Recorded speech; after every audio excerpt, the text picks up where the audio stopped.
Thank you for joining us wherever you are. This podcast episode is brought to you by the Old Ways Actual Play team. This actual play uses the 7th edition Call of Cthulhu tabletop role-playing game rules by Chaosium. This actual play is performed by adults and in an adult setting. While we try very hard to stick to language for all ages, listeners should know that this podcast may include mature themes.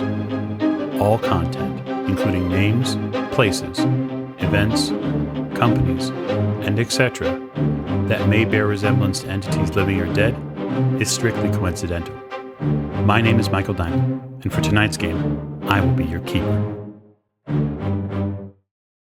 Thank you for joining us on another episode of the Old Ways podcast as we give you Horror on the Orient Express, the finale episode. I am, as always, your keeper, Michael Diamond. I have assembled our cast as it is, and we are going to go through introductions one final time for you. So to my right. Hi there, this is Mike, and I play James Robert Fraser, who has come to the conclusion that everything in his life so far has led to this moment. Couldn't agree more. To Mr. Fraser's right. Hi, this is Rena. I play Lady Elisabeth Fitzroy, and I've got a spell to cast. You absolutely do. At the end of the table. Hi, this is Giles, and I play Simon Griffith, and Simon has tried his best to keep the professor protected through the entire campaign, and apparently the professor has gone all to pieces. It seems that way. To Mr. Griffith's right. Hi, this is Miranda, and I play Maggie Bellinger, and no one puts Mad Maggie in a corner. We may come to see that as a reality. And as a matter of epilogue, last but most certainly not least. I'm Martin, and I'm not playing Richard Courtney anymore. And I think Richard's dying wish was probably to be reassembled into a nice pair of colourful threaded trousers. I have no doubt that if someone were to perhaps use a loom and craft you into something, it would be to keep something close together. And so we will rejoin our campaign finale in the Shun Mosque, where very recently Professor Courtney lost his existence, as we knew him, to a very, very terribly rolled POW roll. And so we'll pick up on a fresh round. And as we do, I'm going to ask the players to make a statement of intent. And the reason why is because it's very important as the scenes play out for everyone to know how they're preparing to act. And so what we'll do is I'll start at the bottom of our initiative order, and we'll work our way up. And so we're going to start with the statement intent from Paul, which is on initiative phase 55. And he is intending to stay by Lady Elisabeth with his hand very carefully on her shoulder. His doctor bag rests near him, and in his hand is a revolver. And he is seemingly pointing it towards this enormous amalgamation of bone, skin, faces, teeth, and tongues. And so we'll come up to 60 with Mr. Fraser. And so if you would state for the audience here what your intent is this round. My intention, if it's possible, is to get myself into a position within 15 feet or so of this horrific monstrosity, holster my Webley temporarily, and pull out the Lupara that I have on the strap around my shoulder. Well, I'm probably going to release a couple of barrels of shotgun into this writhing thing that it shouldn't be. Tend to agree. So, as we continue up, I have a fair idea what Lady Elisabeth is going to do, but please, if you would, for the record on 64, let us know. I will be continuing to cast my spell, Big Shock. Big Shock. I will step up then to 80 and ask Simon the same question. For clarification, I know the Skin Beast is coming for us, but what about the cultists?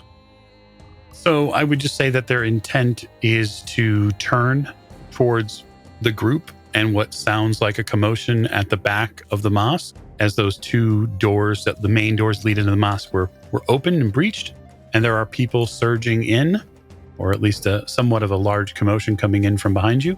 The cultists are either reacting to Makarat having been shot in the throat by Mr. Fraser or turning to repel the invaders who are coming in.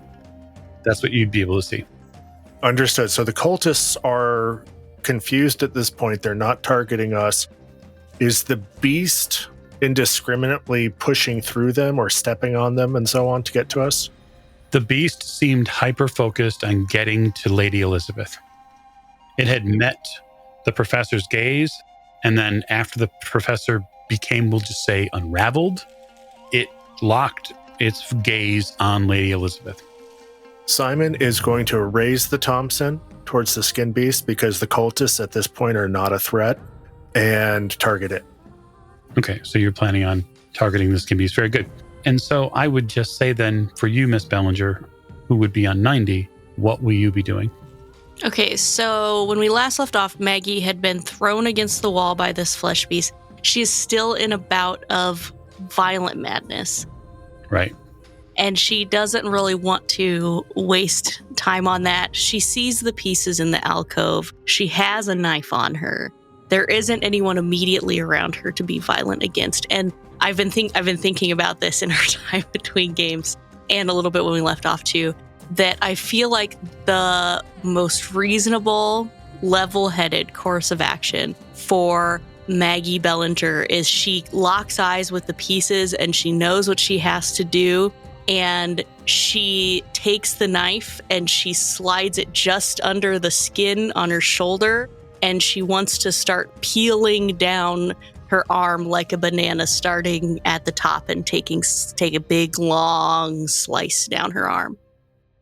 So with statements of intent in place, at least people know what other people are planning on doing. I want to give our investigators one last luck refresh roll. So if you would, lead us off, Mr. Fraser. Sure. My luck's currently 47, and that's a 23. Okay. I will be giving you 8 points of luck. Thank you very much. Lady Elisabeth? Okay, my luck is 58, and I rolled a 73. Oh, how very fortunate of you. I will be giving you 16 points of luck. Ooh. Giles? Well, let's see. Simon has 55 luck, so 94. And I will give you 18 points of luck. Miss Bellinger. Miss Bellinger rolled a 23 under a 26. Interesting. 23 under 26. So I will be giving you 12 points of luck. Okay. All right. So bearing in mind a couple of things tactically speaking, Simon's normal initiative is 80. With the Thompson in his hand, he would go on 130 because he gets the plus 50 bonus. So that action, which is what you've declared, will happen first. So if you would make for me a firearms roll for the Thompson. That's a 92. Okay. So I'm going to play a hand of fate against you, and I am going to declare that the Thompson jams. It will require a mechanical roll or a firearms roll to clear the weapon, so that way it can be used again. It is not broken. It is simply unusable at this time. Because I was not firing a full auto. I was just doing a short burst. Well, it's a failed firearms roll, which I chose to play a hand of fate on. So I'm declaring that it's essentially a fumble with the weapon that mechanically causes it to jam. It didn't blow up on you this time, though. Very good. Very, very good. Okay. So that is you, Miss Bellinger, on 90. So if you are prepared to flay the skin from your body, I would ask you, what part of your body are you going to begin with? Moreover, what piece of the simulacrum are you going to begin with? Much like we began this journey with an arm, that is what Maggie Bellinger is starting with, starting at the shoulder and attempting to peel a slice down her bicep and even over the side, the crease of her elbow and down her arm, if she can get under a little bit and flay a bit of herself off. A big bit. Sorry, I say bit, it's small, but I mean like we're talking a few inches wide. So you're still under a bout of madness. Yes. And so I'm going to say that you don't really have tactical control of what you're doing. We'll say that you're invigorated. Mm-hmm. I'm not going to require a roll because the dagger that you're using is meant to flay skin specifically.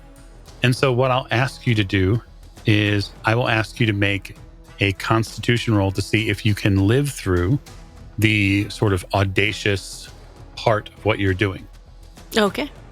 And then afterwards, there's a immediate power roll. Okay. So Constitution. Am I back at disadvantage? You are not. Okay, because I'm still mad. Right, and I'm regular when I'm mad. You'd love Maggie when she's mad. I would. I rolled a 49 over 45, and I will absolutely spend 4 luck. Okay, very good. Make me a power roll. I rolled a 10 under 75. Fantastic. So that's an extreme success on the power roll. You dig this curved blade into your bicep, and then in just the swiftest of motions, you wrap it around and down the inside of your forearm, and your intent becomes immediately clear. And with a simple rip, you pull the epidermis away from the muscle, and you stand there in the glory of your own bleeding limb. And as you do, the left arm of the simulacrum jumps from its niche and adheres to your skin. And there is this sonorous bell tone that goes off in the shunned mosque. And now you may add 10 points of constitution and 10 points of strength to your character. That was 90 on Lady Elisabeth's action. Before you act, Lady Elisabeth, I'm going to ask you and all of the people who said that they would help you through this ritual to roll 1d8 for me. So my d8 is just a 1. 3 for Lady Elisabeth. 2 for Simon. And I'll roll for Paul. Paul's is 8. So you may lose that in hit points. There is a now growing subharmonic chorus that is rattling its way up through the stones of the shunned mosque. And even you, Maggie, at the front, begin to hear it. The monstrous form of the skin beast turns back to look at you with 2 or 3 of its heads. And you can clearly see a sign of approval from this creature's faces. It is very happy with you, Miss Ballinger. Fraser on 60. Yes, so having seen that, Fraser is very concerned because he knows that the ritual is not going to succeed unless all the pieces of the simulacrum are still in their little alcoves. However, there is a horrific beast to deal with, and if it isn't stopped, then where the simulacrum pieces are is going to be irrelevant because it will probably tear Lady Elisabeth to pieces. So he is going to get within point-blank range of this thing, and he is going to fire both barrels of the Lupara into it. Okay. Sounds great to me. You are going to have some, I guess, just so you're aware, some people on your left, right, and center, the cultists who are beginning to sort of fan out and try to control what's going on. None of them act before you do, so you'll sort of get that first prompting action with the Lupara first. But I would just advise you should be prepared. Yeah, oh yes, no, he's well aware. He's kind of having to push through, weave through these people to get to a decent position. And yeah, he's going to let rip. So point blank range, I don't take a penalty die because I've got BDI, but I do take a bonus die because it's a short-barreled shotgun, not a full-length barreled shotgun. And shotguns, you don't take a penalty die for the second shot if you're shooting at the same target. Isn't that helpful? He chose his weapon carefully. So first barrel is a success. That is a 35. I'm going to spend 11 points of luck, make that an extreme success. Okay. And second blast is a 0-4. That is 48 points of damage from the 2 blasts of the Lupara at point blank range. Mm-hmm. Let's see what that does to the thing, and I'm hoping against hope that it does some damage to it. So the blasts go off, and it's pellets, so there's going to be some spray based on that. I'm going to make two 50-50 rolls for you, okay? Just to see if any of the cultists on the side of it might get picked up. Not that it would take any less damage, but just to see what the possibilities are. So in your two enormous blasts, powder, smoke, and fire erupt in the middle of this mosque's main space. You hear the cries and groans around you just for a moment before your ears are blasted back by the concussive force from the Lupara. There are a symphony of sounds from all the faces of this skin beast. As flesh is parted rather easily, blood and guts are sprayed back. You are coated in a very unceremonious way with many of their after images. And just as the creature lurches back and forth through some of this smoke, you can see that there is a massive upheaval in its form. Arms have been blown off, a face lies on the ground. Clearly the Lupara found its mark and found it very well. And so now the skin beast will go. And so, as someone who has very recently troubled it, it is going to move. And as it does so, it moves past you. When it moves past you, it does its best to put itself in, I guess the best word would be reaching range for Lady Elisabeth. And so the beast can make as many attacks as it has targets, which is sort of one of its benefits. And so I will be utilizing 6 different tongues this round, but not one on you, Miss Bellinger. First for you, Mr. Fraser, I have a fighting brawl roll, which you are more than willing to dodge. Or potential. Well, I don't suppose you can fight back with the Lupara, but... No, I'm not going to try and fight back. I'm going to try and dodge. Probably a good idea. I'm not that good at brawling. That'll be a dodge roll for you as well, Simon, and then there will be one for you, Lady Elisabeth, as well. Well, no, it is a successful dodge for me, beg your pardon. 50 under 55. Okay. Very good. I'm spending 6 points of luck to make it a hard success. That is a very intelligent idea. Mr. Griffith. 23 under 61, so it is a hard success. Okay, very good. So for you, Mr. Griffith, and you, Lady Elisabeth, your hard successes beat my success. I would say to you, Mr. Fraser, if you would care to spend luck to increase your success, I will let you know that I've rolled a 7. Oh, fuck. So right, so I'm assuming that's going to be an extreme success for that thing. Yes. Right, okay. Let me just work out if I have got enough luck to spend on that. I need to spend 39 points of luck in order to make that an extreme success. Yeah, can't take it with you. That's very true. Okay. Okay, so the other 3 tongues which lash out, because there were 6 in total, grab onto the people around it. As it grabs onto cultists around it, you can see these tongues wrap them up. They're very long. They're disgustingly thick. And as they wrap these cultists up, you hear their bodies begin to go through a torturous popping sound. And it looks like all the tongues are doing are slamming those cultists' bodies against the form of the skin beast. And you watch as their outer forms begin to bubble and pop as the cultists are absorbed into the main body. All right. So Paul, with his action, will utilize his pistol and attempt to shoot the skin beast. And he's hit. Paul fires off a shot. I mean, it does strike the target, but it's hard to make out whether it's actually done appreciable damage. So now that we are at the beginning of round 5, we'll take a couple things into effect. Mr. Fraser has the Lupara in his hands, which means his 60 becomes 110. But I'm all out of ammunition. Well, it's unfortunate for you. Okay, so we'll put you back down at 60 then.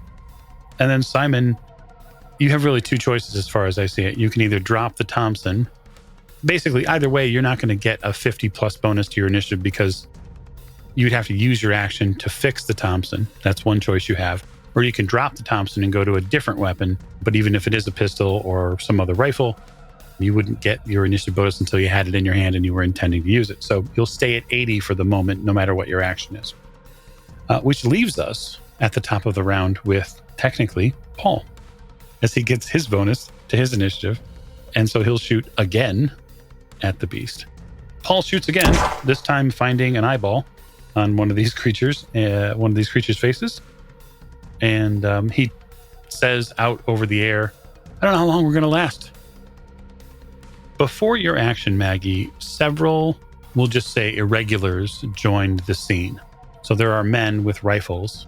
They're wearing different sort of colored clothing. Some of them are in black. Some of them are in white. They're irregulars as far as the military is concerned, meaning that they don't have anything that's uniform about them at all. They begin firing into the massive cultist crowd that's here. And several of them are now seeing this thing up close. And you can feel the fear in these men's eyes at what the simulacrum has brought, what it has wrought. And you feel good. It feels good to have other people acknowledge the power that's there. Yeah, Maggie eats it up. That fear is tasty, tasty, tasty to Maggie. But Maggie is a completionist when it comes to being a collector. And now that one arm is done, she's going to transfer the knife to that other arm and begin the same cutting process, not medically, not with medical precision, with a fervor. She is digging into the other one. Yeah, so the beauty and somewhat the horror in this is, as now that you're wearing a simulacrum piece, there's no role for you to, quote, get the cutting right. It happens automatically. And you very deftly moved to the next. Was that the next arm you're moving to? Yes. So all I'll require is a power roll, sort of to will yourself to be able to move to this next step. Okay. 59 under 75. Okay. You pass the roll, and with a sort of vicious intent, relieve the skin on your right arm and watch as the right arm of the simulacrum flies from its niche and adheres itself to your arm. You'll add another 10 constitution and another 10 to your strength. Of course, this does not come without its own penalty of sorts. I need you to make a sanity roll. Okay. I know you're in a bout, but this is specific. That is a 58 over 52. Any loss also puts me in my indefinite. So that's your action on 90. Your left and right arm are now beautiful museum-level crafted porcelain pieces, a true divinity all their own. Simon on 80. Simon is going to clear the jam using the firearms roll, as she said. That is a 28. With firearms, I have a 16 in submachine gun. I'll get the 10% bonus for familiarity with other firearms. So that would be a 26. I rolled a 28, so I spend 2 luck and it'll unjam, correct? Mm-hmm. Yep. All right, let's do that. Okay, it unjams. That's your action, but it unjams. Oh yeah, no, that's fine. Okay. Lady Elisabeth on 64. This is round 5 for you. Still spellcasting. Miss Bellinger, your right arm begins to twitch. The one that's just really come into its own, the one you finally have just recently felt. And you get the immediate and needful feeling that there is someone here who is trying to prevent you from being who you are. Mr. Fraser on 60. As I move forward and around, trying to get to behind the creature without getting trampled on and too many cultists getting in my way, because I need to get to where those pieces are. I need to get them back into their alcove slots. But I'm also going to be shouting to Simon, Simon, use the dynamite, damn it! Use the dynamite on the thing! And I'm running around, letting go of my Lupara, drawing my Webley again, running around to where Maggie is to assess her situation. But I would imagine there's probably going to be something getting in my way. Yeah, well, I think a few things might get in your way. So I will just say this. If you would like to get through that space that is being filled with rifle fire and all sorts of men with sharp knives and, well, frankly, a bunch of wagging tongues from, a 12-foot tall nasty beast, I'm going to require, I'll say, a dodge roll to not get caught up in friendly fire. And that's a successful dodge roll. Regular success, 32 under 50. From his position, are you going to go left or are you going to go right? Whatever way I think is clearer and more direct and easiest to get to Maggie. Yeah, definitely left. You have to go around one of the pillars, but it does give you cover from some of these tongues, but you do have to dodge out of the way of a couple strikes that come at you, specifically from cultists. He had intended on using one of these pillars for cover when he was shooting at the thing, but there's too much going on and he wasn't quite close enough. So, but yes, and I'll get as far as I can to Maggie, and then if I get to do anything else, then I'm going to attempt to get her to relinquish the arms. Well, I'll just say that the movement and the skill roll will get you to Maggie, but you'll be forced to come to grips with what she looks like now, which is a bleeding mess of a former friend. I think that's the best way to say it. Her arms left and right are now adorned in the beauty and horror which is the simulacrum, and in one of them she wields a very sharp, bloody, curved dagger. All right, very good. So that will come down to Paul. I think Paul moves a little bit just to step down and take some of the space up that Fraser had left when he moved towards the skin beast. And he's going to continue firing volleys at this skin beast. There's no reason for him not to. The horror is here. He might as well. And he hits it. Oh, does some, even does some damage. So that is the end of round 5. We've made it all the way to the end of round 5. I can't wait to see what happens next. Before round 6 starts, I'm going to make a couple of rolls here, because I think it's fairly important to see who's winning amongst the cultists versus the irregulars. Well, luck seems to be with the irregulars. They have very quickly and easily begun to mow down these cultists behind you. They've taken some losses on their own, whether it be men being driven completely insane, or whether it be men succumbing to the knives of cultists as they rushed that pathway. But we'll say for now, as of round 5, that those exterior cultists are mostly taken care of. So there won't be any additional cultists added to our combat as round 6 begins, which means it is basically now the major players of the scene. Miss Bellinger, on 90. So I'm wondering, I have 2 simulacrum pieces. I can feel this flesh beast. I almost wonder, I know that Lady Elisabeth is a direct threat. If I can somehow communicate with this beast that it needs to target her specifically, do I feel like I can do that with my newfound power? Yeah, certainly. You can direct it with POW. You can force your connection through the simulacrum to try to talk to it if you'd like. Yeah, I think that's what I wanted, because I think it can move faster than me. It can get there. I have a job to do. I need to sick my new pet on Lady Elisabeth, who is the only real, true threat in this room. Okay, that sounds good to me. I rolled an 81 over 75, for which I will spend the luck down to be able to command it to do that. Okay, so how much luck does that leave you with? Less than 30, that's for sure. Because 81 to 75, that's 6 luck, so I'll have 28. Perfect.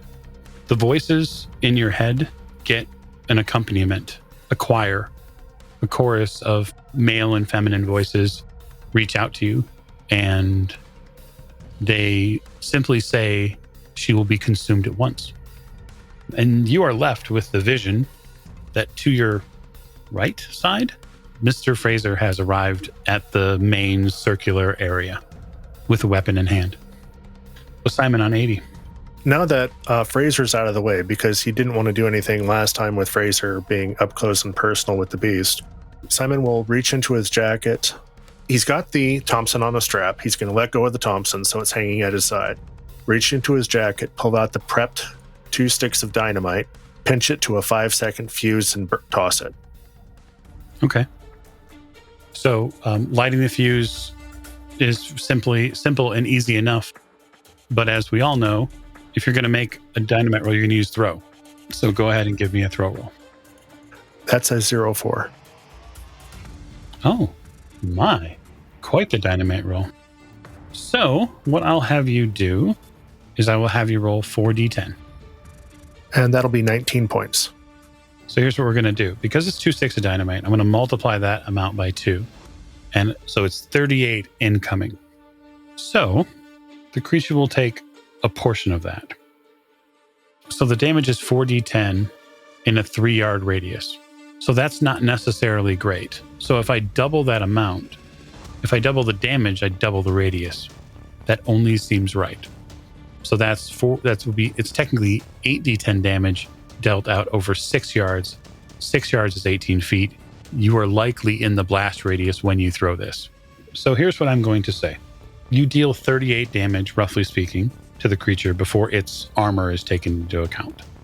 When you do, you blow an enormous hole in the bottom of this mosque. A mosque, which you well knew was, we'll just say, built on a fairly shaky foundation already. It opens up an enormous cavity in the floor, and it topples the creature into this hole. And the shunned mosque shakes with a violent nature. I'm going to ask you and Lady Elisabeth and Paul for dexterity rolls, hard dexterity rolls, to stay on your feet during this explosion. And Simon, you are going to take a d10 damage for blowback. And so that blowback is going to deal you 8 points of damage. I rolled a 24 under 64 as a hard yes. With 8 points of damage, Simon is at -3. Okay, would you like to spend 30 luck? I will spend all luck. Simon is out of the scene, and he falls into the collapse. If it's okay with you, he falls into the collapsing pit with everything else. I am perfectly happy to give you narrative if you're going to spend 30 luck. And so he's out of sight and potentially dead. Potentially. We'll just say mysteriously gone. As is the creature. The creature has been taken off the battlefield and map. Paul, unfortunately, is also damaged in this explosion given his positioning. Although he only takes 4 points of damage. But he's now not looking very great. So that's Simon's action on 80. And now we'll move to Lady Elisabeth on round 6. She is continuing to cast this spell.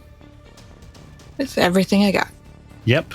And so Paul and Fraser and you are the only ones left.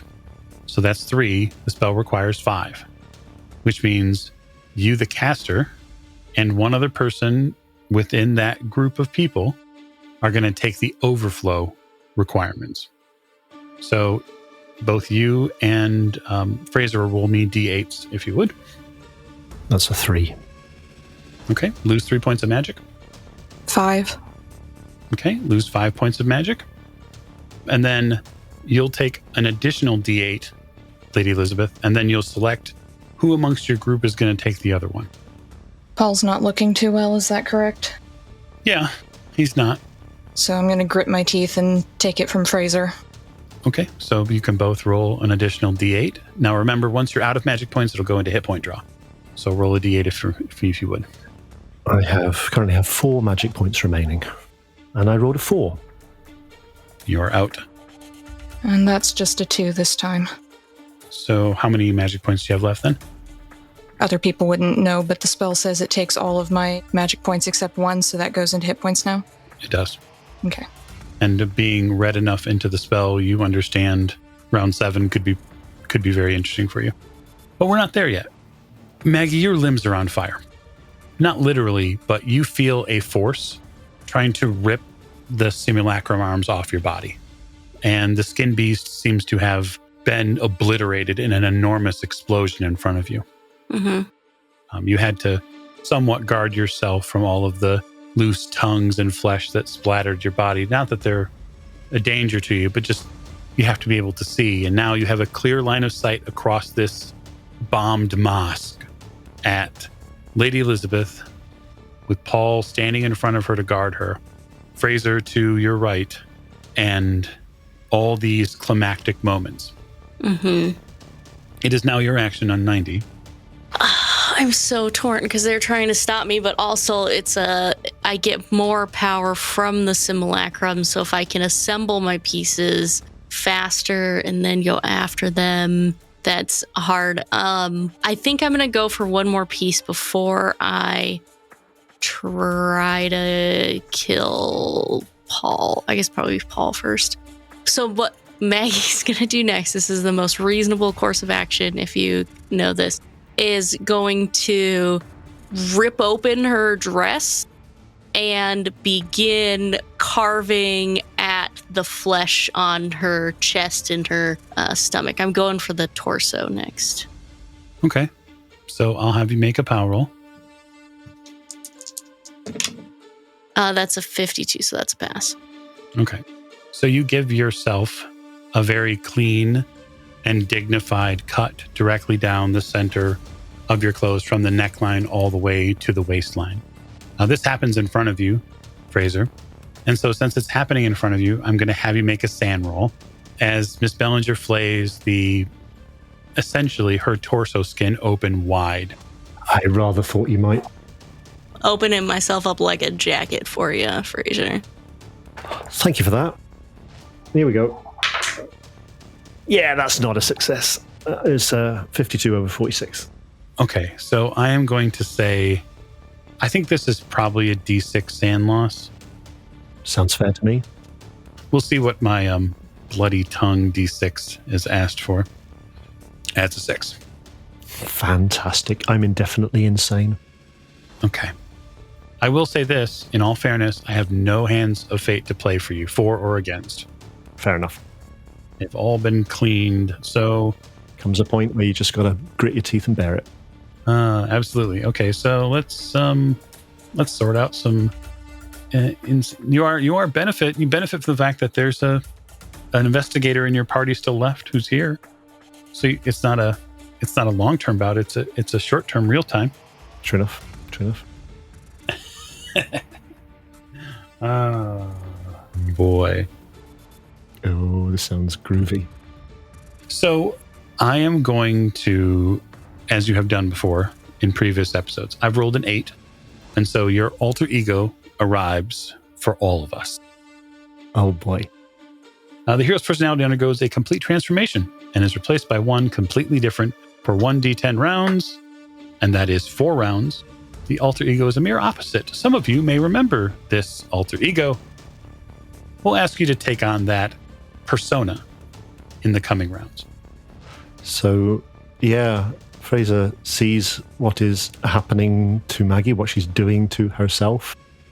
There's a moment of shock and fear, and then his kind of demeanor changes, his posture changes as well. From being this kind of starched collar, sort of stiff-backed, he takes on a slightly more kind of loose and almost kind of animal-like kind of quality to his body and his movements.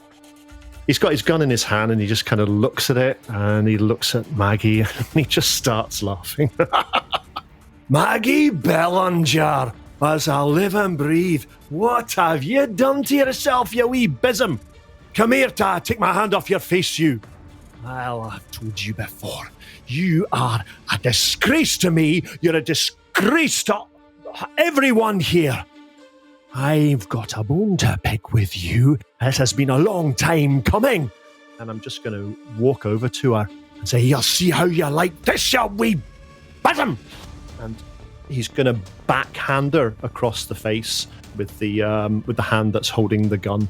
I'll teach you to mind your manners. Go ahead and make me a fighting brawl roll. That is a hard success. Okay, very good. So we'll say roll a d4 because your hand has a weight to it now. Okay. Does Maggie get an option to avoid this? She does not. She has to stand in the exact position where she's at because she's about to, quote, get something. D4 plus my damage bonus? Oh, absolutely. Okay, so that's 2d4 then. That's 6 points of damage. Very good.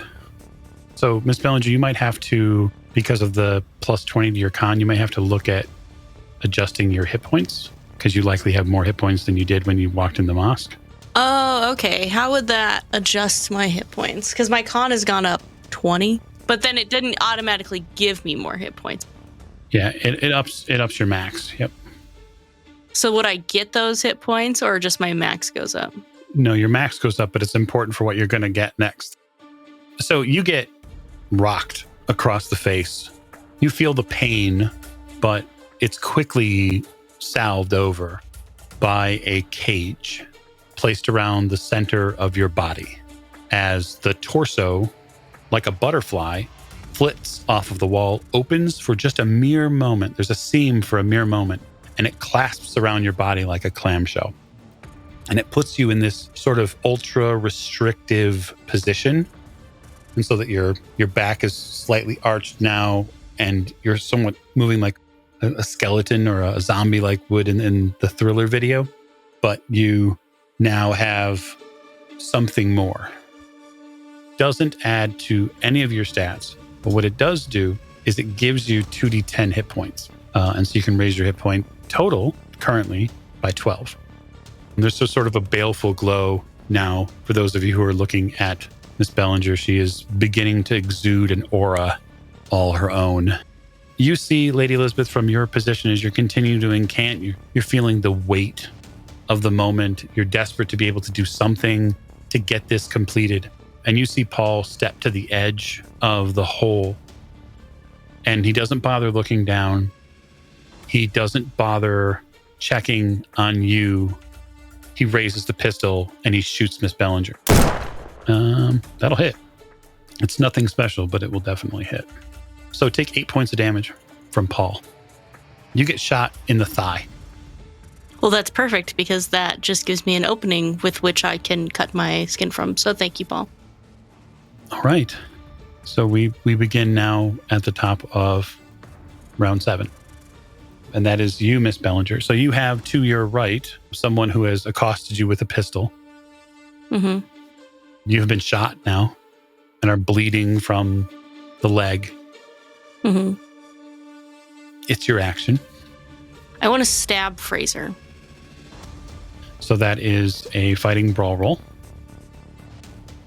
I'll fight back against that if I've got an option to do something. I think there's no way I would ever let you not fight back against this. It feels like a knee-jerk reaction, too. Like I've been, and then he clocks me, and I just go to stab him when I can. I rolled a 3. Oh, I rolled a 14. Miss Bellinger, that dagger does, I think, a D8 plus 2. Okay. So it's going to do 10 automatically on an impale. Oh, no. What did you roll in your D8? 8. 20 points of damage then, yeah. Yes, 20 points incoming on you, sir. Okay, I am still alive. I mean, you probably nick an artery with that and a blood starts pishing out my leg. I think the more cinematic idea I have for this is that she wheels and with a swiftness that no one here who knows her and an accuracy that no one here would know her to have. She plunges this dagger not into a thigh, not into your gut, but into your sternum and rips it back out. There is a cry of pain and anger from whoever James Fraser currently is. That's a wonderful, wonderful context there, whomever he is at this moment. So that is your action, Miss Bellinger. So, Lady Elisabeth, I'm going to ask for a hard power roll from you as the spell completes on round 7. Question on that. I have Arcane Insight, which gives me bonus dice on spell casting rolls. Does this count? Absolutely. Fantastic. Okay, well, I got a 24 under 70, but I'll roll my bonus die to see if I get into extreme. I do not, but it's still hard. Okay, it's still a hard success. And so now the bad part comes for probably everybody. Yeah. So the spell completes. It is going to cost a D8 from everybody still involved. Lady Elisabeth, you're still going to have to decide whom picks up the extra D8s. Paul, I just saw Fraser get stabbed. There's no question. Okay. So I'll roll a D8 for Paul for his initial. So he takes 8 initially. And then he takes another 2. All right. Paul collapses. Fraser, if you would roll a D8, you'll deduct those from your magic points. Of which I have none left. Yes, sir.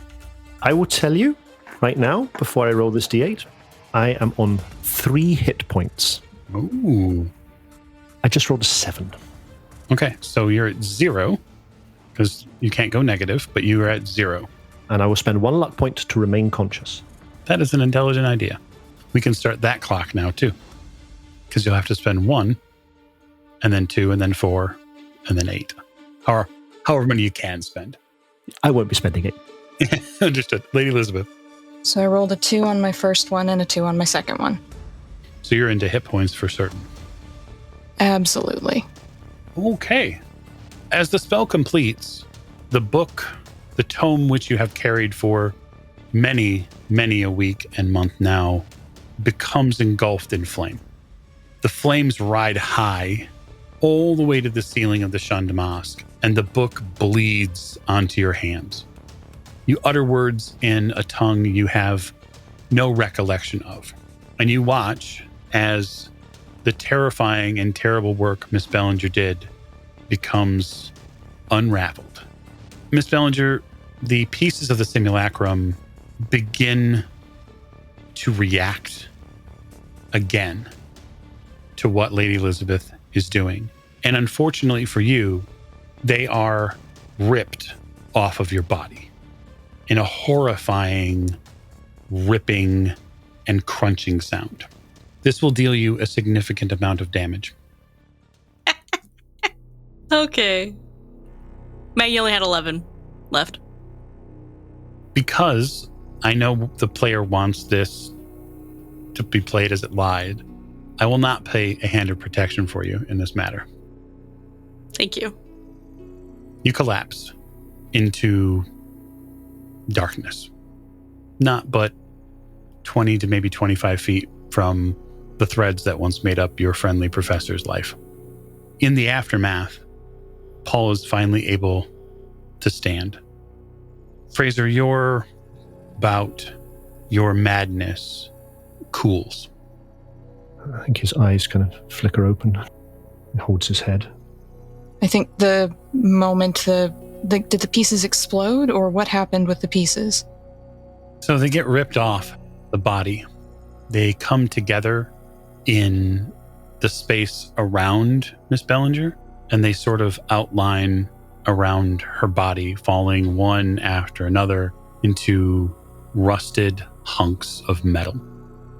The moment that happens, I grab Paul's doctor's kit and run to Fraser, and I think I'm crying, just like from the energy, from the exhaustion, worried that Fraser's dead, just like sobbing.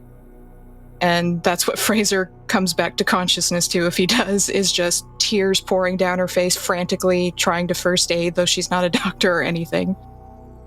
I'm going to eschew any roles necessary. You have some first aid. You have some medicinal knowledge. You are able to keep him from falling unconscious. We did it. We did it. We did it. It scared the hell out of me, Fraser. We have to get out of here. We need to go. Is it just us? As Paul? It's you, me, and Paul. Aye. Come on, back down the tunnels. Get Paul to help me with Fraser. Paul helps you with Fraser. Yeah, I can hardly walk, and I'm very, very weak, soaked in blood. Some of it, well, quite a lot of it, probably my own, but quite a lot of it. Paul says if it might be easier to just go out the front door. The tunnel there is not for us. Yes. Let's go. Do you think that thing is still alive down there? I don't think it survived the fall. Doesn't matter. Gonna take one last look around as we leave at the carnage and the dead bodies, and shake my head, lean on Paul. It doesn't take you too terribly long to clear the scene. In a shock to no one, the police never arrive. What happens here in this mosque, no one but those living will be able to tell the tale of. The safe house that Paul gets you back to is empty. It's bereft of any clothes. Jonah is not there. There is a note, however. The note reads, "I hope you make it back here. I hope you've put to bed and to rest finally this horrible situation. If you're ever in New York, or possibly Providence, look me up." Like it's just we three. Could have gone very badly. I'm sorry, Paul. That was close. With respect, it did go very badly. I know. There are 3 of us that did not make it back. I know. I don't have the words. I don't either. Once we're ready, we need to go home. Aye. Sooner rather than later. So, in the days which follow, the group is able to get stable medical care and charter a trip back to England. Paul decides, if it's all the same to both of you, that Paris just isn't his place anymore, and that he'd like to hopefully continue on in the employment of Lady Elisabeth Fitzroy. I offer it to him before he asks. He graciously accepts and is able, in the months and perhaps years that pass, to get his actual doctorate and be an on-staff doctor for the house. He also, given the changes likely coming to the house, is willing to play a more personal assistant role as the future Mr. Fraser is leaving. Fraser expresses his heartfelt gratitude for everything that Paul has done for not just him and Lady Elisabeth, but also for Professor Richard Courtney, Miss Maggie Ballinger, and Simon Griffith, without whom we would surely have failed. It is some time before James Robert Fraser is sufficiently recovered from his injuries to make the necessary preparations for his new life. His experiences in Constantinople and the deaths of his companions have weighed heavy on his shoulders. The loss of Maggie Ballinger, Richard Courtney, and most especially that of Simon Griffith, who last he saw tumbling into darkness with the monstrous creature they encountered in the shunned mosque, have visited him in his dreams on more than one occasion.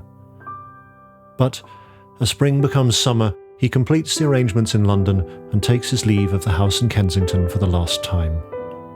Setting off on the train from Waterloo, he travels through the West Country to the sleepy village of Witchhampton and walks the last mile or so from the station to the Horse and Groom pub.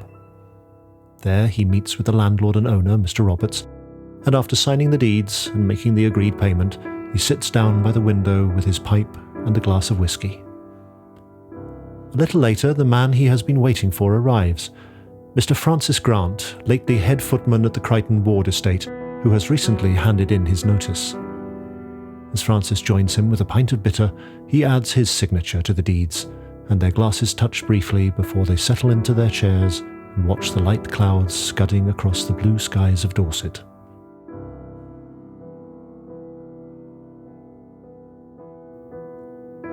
Lady Elisabeth goes home, and she sees her family. She has to avoid a great many questions from her brother, the Earl, and Mama about where she's been, what she's been up to, the changes that she can't quite explain and makes no attempt to. And then she goes back to London, back to her home in Kensington. But she doesn't go back to her old life. She doesn't go back to sitting in her study all day, most days, reading her tomes with her cats. Not all the time, anyway. There are still plenty of tomes around, and they're not going to read themselves. But for the most part, she lives. She gets involved in charitable work and gets in trouble sometimes for tripping up fascists who dare to show their faces in London with her cane, all sorts of things that she never would have dreamed of doing before. But mostly, she travels. She goes to Europe, to America, to all these strange places that she'd never thought she'd see. Anywhere she hears of something strange or interesting going on, you can probably find her there. She visits the forest everywhere she goes and spends time praying to Mother and feeling her presence, taking joy in the natural world around her. Paul's usually with her when she travels, but there's one particular companion that she prefers to take with her. So I think the last we see of Lady Elisabeth is on a balcony in a villa somewhere in the south of France. Her hand is resting over that of Ileana as they drink together from glasses of ambrosia. She leans in and rests her head on Ileana's shoulder, and together they watch the sun sink beneath the horizon. And as Fraser is cleaning the glasses, watching the door of the pub, a tall, unkempt figure shambles in. Clothes look patched, not in good condition, and the figure has a slight limp. Jim cocks an eyebrow as the figure sits at the bar, and then, putting down a well-worn Italian coin, the figure says, "I'll have a glass of milk, Jim." As is the nature of things, summer turns to autumn and autumn to winter.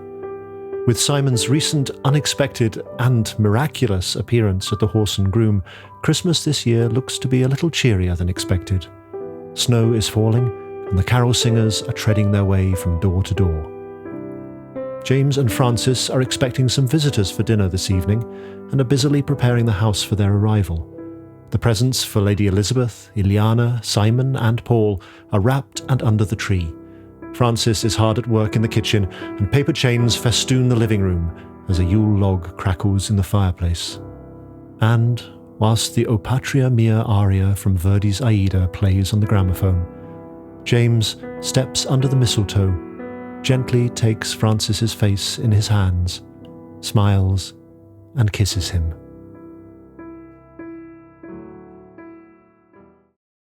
And so the real question comes down to the last vision, which I think is Maplebrook. A strong house, one that has its head of house back.